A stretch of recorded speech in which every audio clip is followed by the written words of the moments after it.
Sudanese citizens, it is with a deep sense of trepidation that I find myself today from the perspective of both a political and moral responsibility addressing you. We have all been watching with a sense of horror and apprehension how our beloved South Sudan continues to inexorably descend into the pit of despair and oblivion. To begin with, there is no doubt that security is the bedrock of any state that purports to be a viable member of the global community of nations. The protection of lives is the single most sacrosanct duty of the state. This is simply because personal safety is the only need that citizens, even in a neglected state such as the Republic of South Sudan, cannot provide by themselves. Of course, once citizens are left to fend for themselves in terms of protecting their lives and property, the state becomes anarchic and unviable.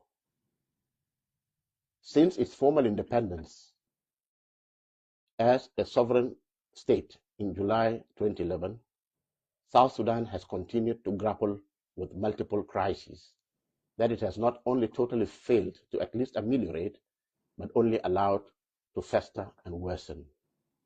The insecurity manifests itself in different forms.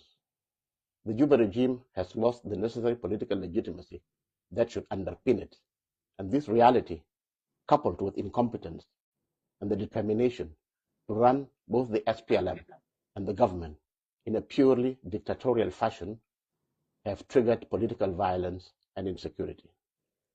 The government has dismally failed in discharging its duty to provide security. Consequently, both inter- and intra-communal violence, not to mention political violence, continue to needlessly claim many precious lives. Instead of addressing the serious security concerns facing the country by, among other things, starting with the adoption of mitigation measures, such as the effective disarmament of the civil population, the Juba regime remains content with half-hearted disarmament efforts that are notably starved of the necessary resources to render them productive. In fact, past attempts to disarm the civil population have foundered, primarily because the military units tasked with the disarmament exercise have not been well equipped with the armaments and other logistics needed for a successful disarmament mission.